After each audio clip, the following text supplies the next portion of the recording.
Good morning. You'll have to bear with my rogue voice and the fact that I will try and have the name correctly and where these people are from. So first I'd like to introduce Sarah Olsvik from Greenland. She's the leader of the Inuit Ataqatigiit Party, elected member of Inatsisartut Greenlandic Parliament. I made it. Okay, and we also have BARB Shah from Australia, Kate Arente, and maybe, yeah, and I'll try again. Okay, and Walpiri Waramungu Nations, that I got, and she's from the Women Committee of Tangantiere. We also have with us Mr. David Bayang. Maybe he'll join us a little later. He's from Cameroon. So first we'll hear Sarah Olsvik.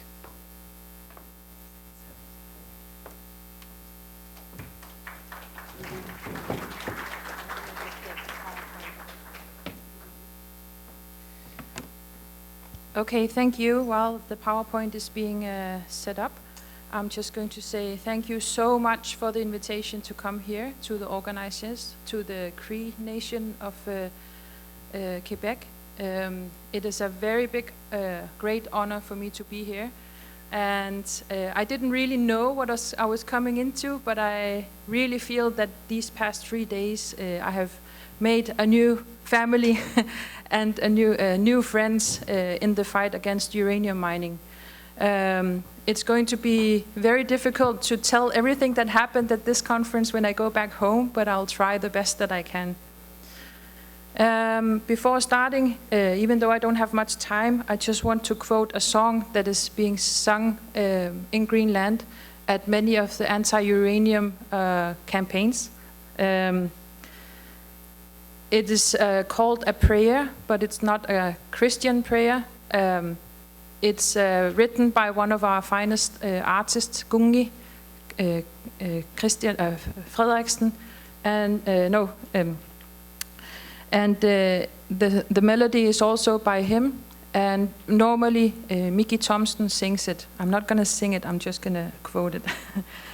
Nattorali suar timmisat nadangat biuma fingakit oqariartorit sidap nadangaanut unnerlukkiartorit arfivissuaq imarmiorsuaq biuma fingakit oqariartorit immap nadangaangut unnerlukkiartorit nanoqqivissuaq issittup nadangaa biuma fingakit oqariartorit issittup nadangaanut unnerlulaarina pissaanilissuit uumassusersuit inuunersaamasoq pikialaarfinga sapiissusaanut utertilaarsiuk nattoralissuaq arfivissuaq nanoqqivissuaq inuk inunguaq sila naadangaanut unnerlulaarisa.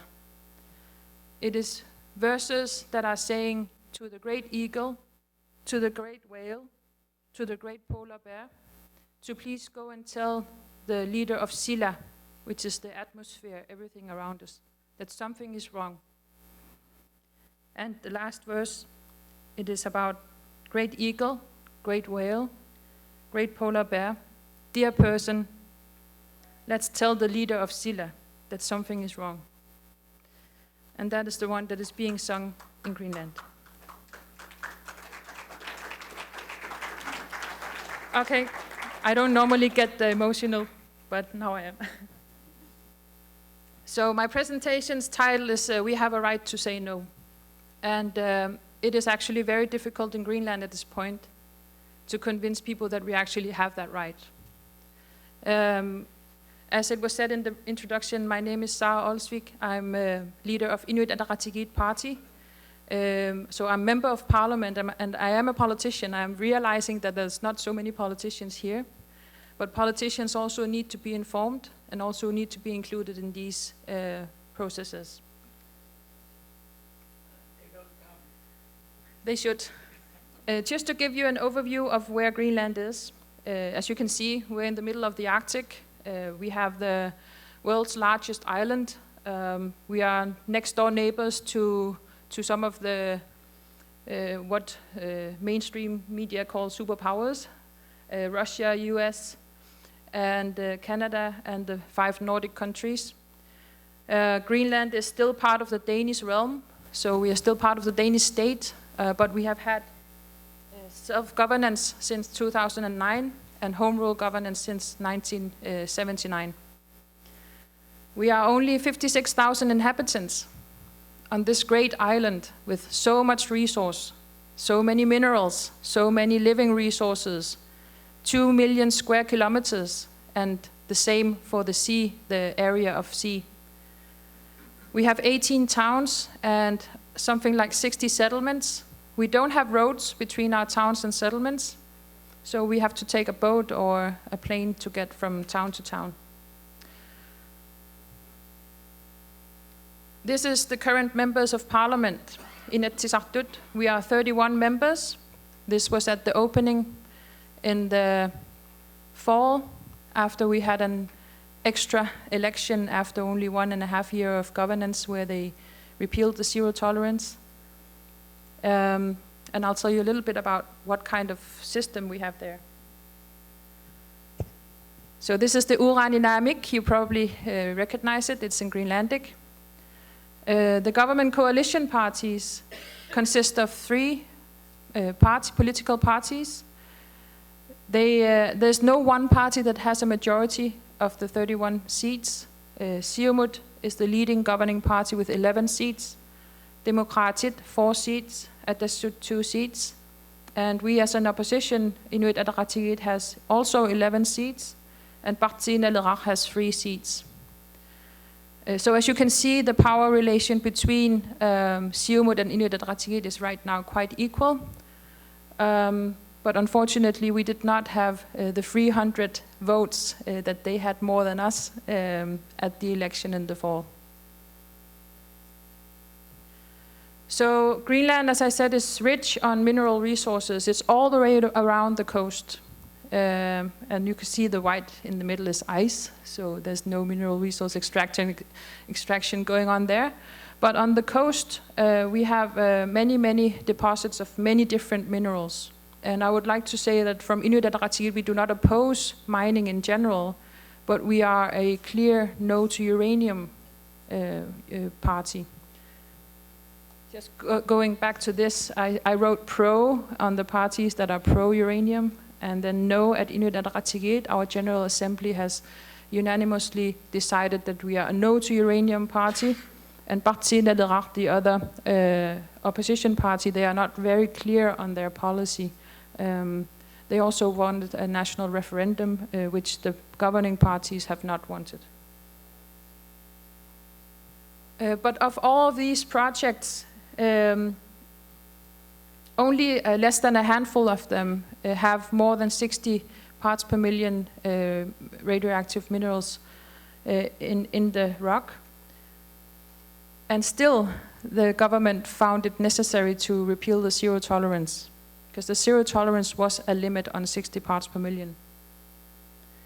The one project that is being mostly advanced in exploration is the Gwennersuit Kvanefjeld project in South Greenland. It's down here.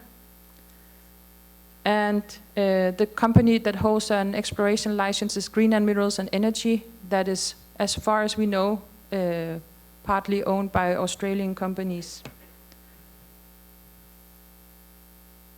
So as I said, the government that won the election in 2013 with some of the parties that are still in government today, they decided that the zero tolerance should be the ban, or the zero tolerance should be removed. They did not do a public process prior to that. They said that it was enough to have had an election, electing them to be the leaders. So a general election for the national parliament should be the actual decision-making process, according to them. So it was decided by a simple vote in parliament. Some people were traveling. You can see 15 and 14 does not make 31, but 15 voted for and 14 voted against. 1 vote in majority. I have argued that that was not a democratic process. It is not enough to just have a general election where there's many, many other subjects to campaign for as a politician, and then say that the majority voted for us, so we are just going to take power and remove such an important policy. Our suggestion for a compromise was to have a national referendum.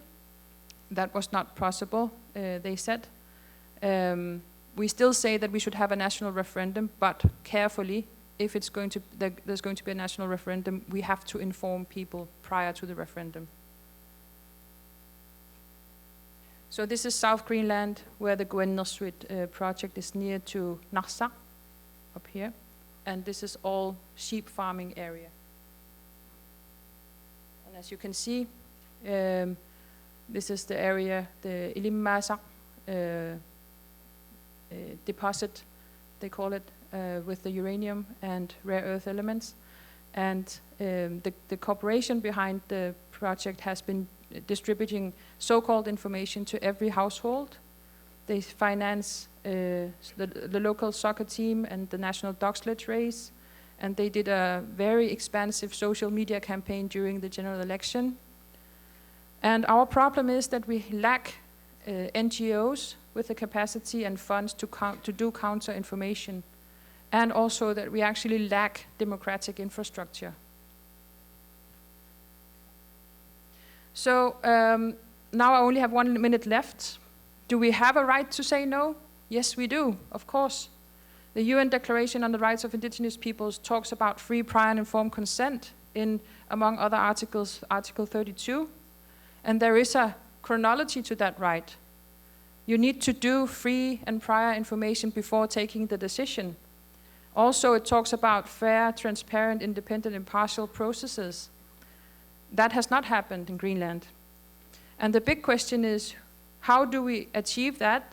Who is responsible, and when do we say yes or no? And that is all about building a democratic infrastructure. And the question is also, can democracy be abused? I would say yes. We have self-government in Greenland. We elect our own parliament. We elect our own government. But if they choose not to follow the rights that we fought for in the UN, then I think democracy is abused. So it's not about just implementing indigenous people's rights on the state level. It's also about implementing it on all other authoritative levels, all other governing levels, all other leadership levels. It is a terrible feeling to be part of a society that fought for these rights for centuries together with other indigenous peoples, and then be a witness to this process. Just a few years after we actually had a declaration on our rights. So it has to function in praxis. It has to be implemented for it to mean anything. What about corporations and their responsibilities? What about the nice words in the Global Compact, for example, UN Global Compact, or the Aarhus Convention on Public Participation in Environmental Matters? We need to work together to make sure that all of these very good rights that people fought for actually work, and that when corporations talk about CSR, or the UN has something called the Global Compact, that it actually has a content, unless it's just a scam. This is Qasiarsuk, South Greenland, sheep farming area. We also have a right to prioritize. Maybe we want to do other things than mining. Maybe we want to prioritize our sheep farming. Maybe that doesn't give that much money in our common wallet in Greenland. But we have a right to prioritize. And we are not prioritizing sheep farming, which is going to be 100 years old this year, if we do a uranium mine just next door to the sheep farming. So it's all about good governance. It's all about being able to realize that when you have power, you have responsibility. And the big challenge is that we need information. We need our public in Greenland to understand that our local decisions have both local and global consequence. And we need to have capacity built so that people can actually be well informed about what is going on. And also the last thing is that we need real alternatives. Right now, when we do anti-uranium campaigning in Greenland, they say that we are anti-development. They say that we are anti-self-governance. They say that we don't want to make money for Greenland and build the welfare system better. It's terrible to be the opposition leader and hear those things. Of course, we want a good future for our children too. Yeah. So we can still say no. This is the last slide. NAMIC on Facebook, group that says no to uranium.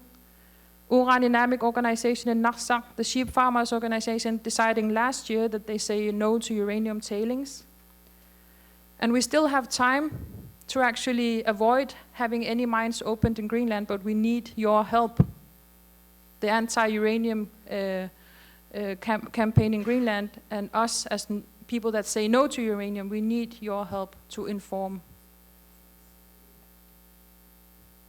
Yeah, so that's it. It's not over yet. So please stay in contact and come to Greenland. Thank you.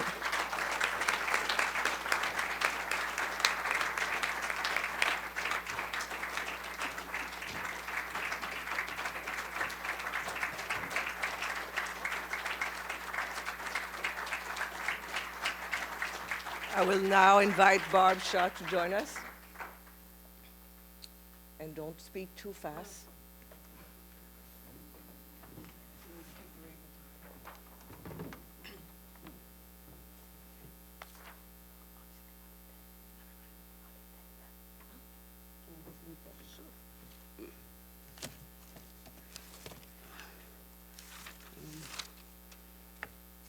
Good morning, everyone. I'd like to acknowledge the traditional owners on which we gathered here today. And I'd also like to acknowledge my co-chair, Peter Watts, who has given sessions this week. Yep. I come from a first world country, a multicultural society. My country was colonised by the British.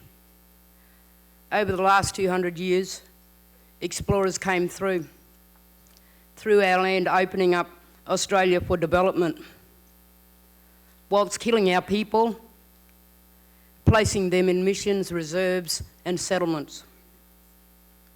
To this day, explorers still come through our country, our land, for minerals. In the last few days, we have learnt about the good, the bad, the ugly side effects of uranium mining and the nuclear industry. If we stop for a minute and just to think about what we've learnt over history and the historical events associated with uranium mining and the nuclear industry, it scares me because I've only been in the game for 7 years. I'm no academic. I speak from the heart and live on my country. I'm a bit nervous also, so Mother Earth was created for all of us, and we were created to look after her. From the dawn of creation to our ancestors, we got the birthright as caretakers, custodians, and protectors to keep her safe. Our people have always been at the forefront of their struggles to protect their country. There are many nations within the Australian nation. Most people say Australia is a lucky country, the land of opportunity. Our people prefer to differ because we know it's not. Our people have been on their lands and territories for over 60,000 years. The uranium and nuclear industry has only been in and around Australia for the last or since 1950s. Our people have been and still are the main opposition against uranium mining and the nuclear industry. The heads of states, our governments, and policy developers have always and continue to make policies that affect our people and to keep our people oppressed. Their laws and policies change all the time to benefit them and not us. But for our people, our laws don't change because it's the law of the land that we belong to. Heads of states are making backdoor deals with other countries and approving mining applications to stake claim for mining, exploration and operations on our lands. All peoples as a collective need to start talking up and standing strong together against the uranium and nuclear industry across the world to save our mother and to save humanity. Let's start pointing the finger at the heads of states for their bad practice in developing policies, because there is no such thing as best practice for the uranium and nuclear industry.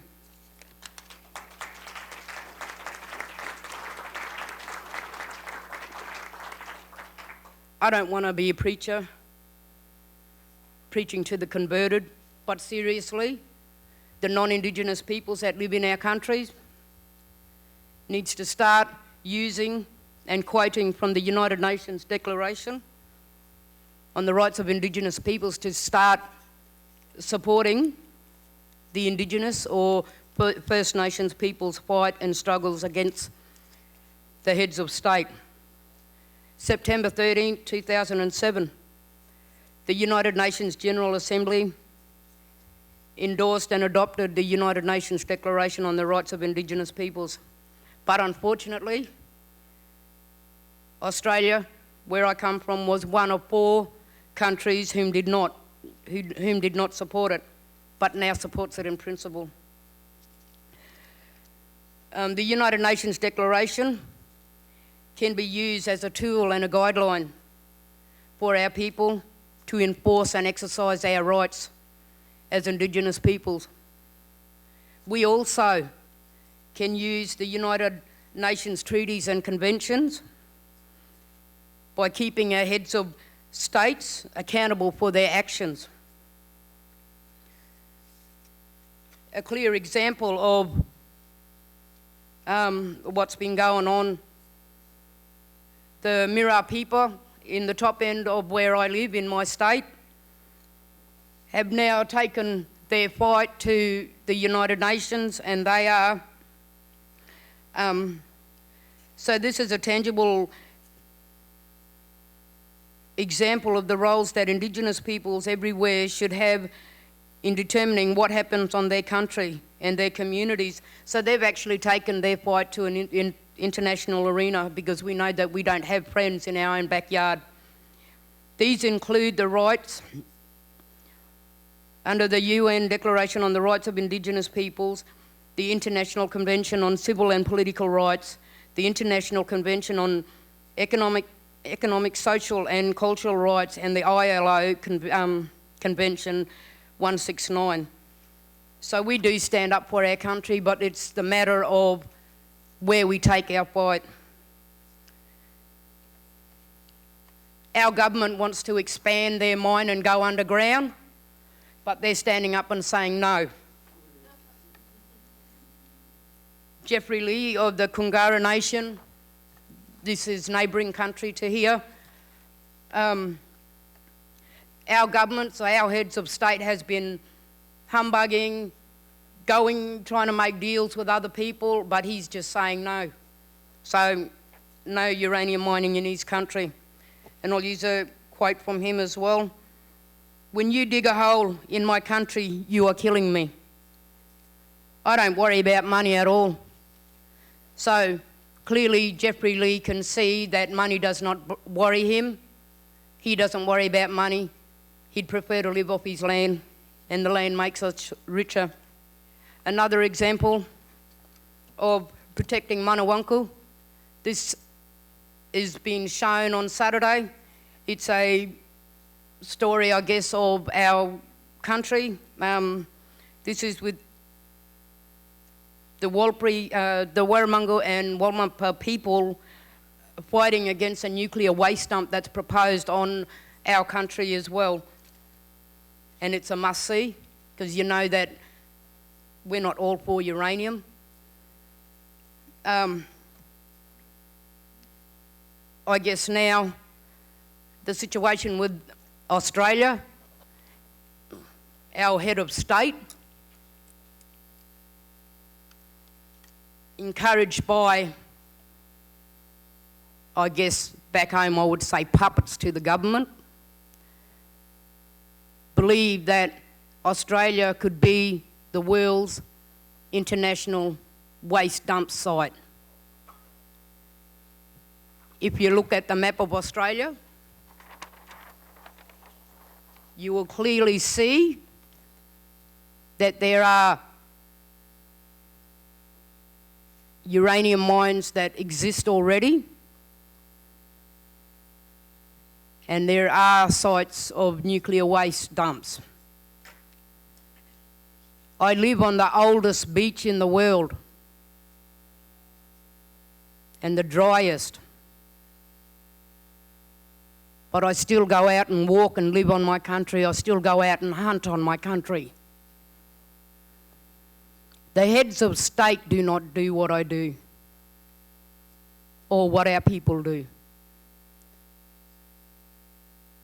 This is a way of showing what the Australians got planned for our country.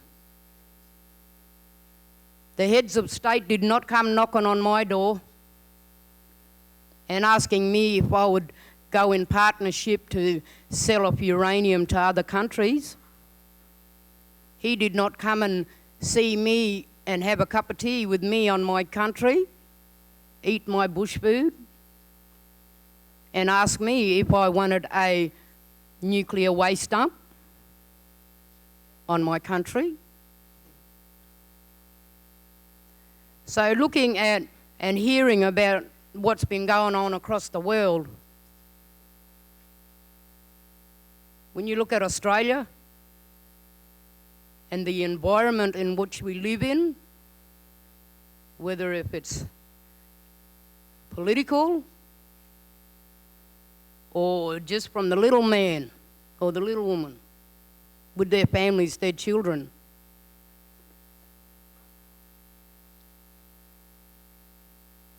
we need to stand up to these people.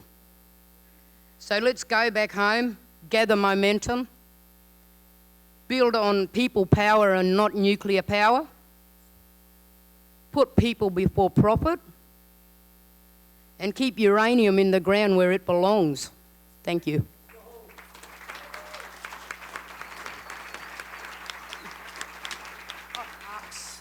Statement. I'd also like to make a statement with that. Probably a supporting one, I guess.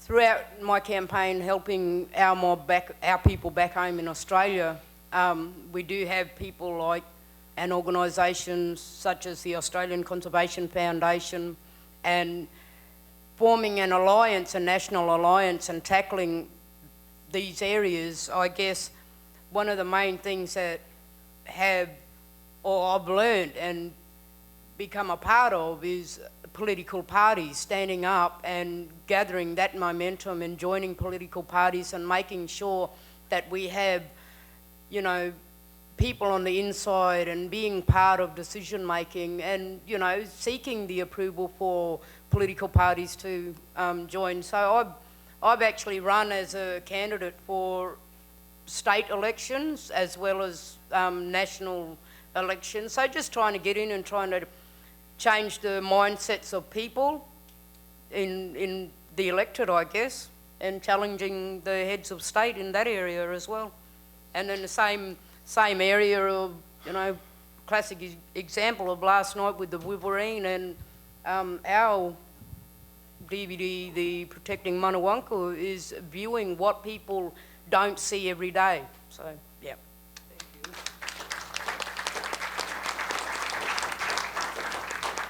So we have time for 2 short questions on this side.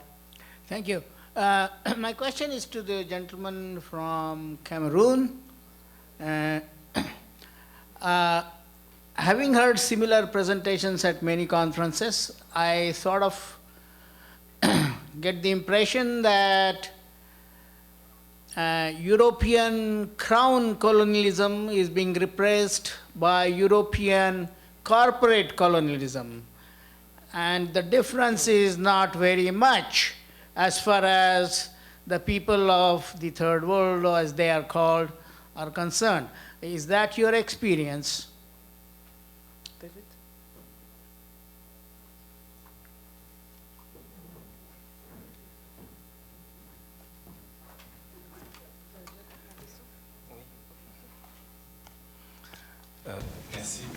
Thank you for your question. I have to say that in Africa, things are not the same for English-speaking countries. Those who were colonized by the British and those who were colonized by the French didn't happen the same way. In the French colonized countries, at the beginning, France, before leaving these countries in the years of independence in 1960s, there was what we call the defense agreements. And these defense agreements were to give safety, guarantee safety in these states. In these agreements, it was provided that in the field of natural resources, it stated that France had priority. That's in these documents. They do exist. You can find them on the internet. Some of these agreements from Gabon, Central Africa. Oh, and behind all this, there was the single currency. We have a currency which is made in France, yes, and the parity depends on the will of France. So we cannot say that we have a sound economy if our currency depends on the other countries' wishes, right? So just to be specific, yes, colonization is continuing on with multinationals and big corporations. Well, maybe we will need a general revolution, but for the time being, we have the load of this currency and also the load of history. One last, Michael. Uranium is a health issue. Radiation kills the animals in Mongolia, in the outbacks of Australia, in the wildlife of the Cameroon, and the human life in Japan. Doctors have a responsibility for the health of those people. I can urge all of you to find the heart and soul of those physicians who are responsible for the health of human life, of animal life, to take on the responsibility of working with you. Cette Île was a success story because the doctors who lived there said, I don't want uranium in my backyard, and we're leaving. And when the government heard that over 20 doctors were leaving, everything changed. That might be a strategy. You have to find those doctors who are willing to help you fight. Thank you. Thank you very much. I just wanted to answer about the women in Greenland Parliament. We have been close to having 50-50. We are not quite there yet. But there are many women in politics, and in our party specifically right now, we are 7 women and 4 men of the 11 members of Parliament. But I think we need to also talk more about educating our children and youth. During the campaigning in Greenland, there's a song that is specifically about the uranium. There's the other one with the prayer that I cited. And there was uranium being talked about everywhere, and everybody was very mad. And one morning at breakfast, my daughter asked me, "Anana, who is that uranium person?" And she was 6 at the time. She still doesn't really understand who uranium is. So we need also to find ways to inform our children and youth.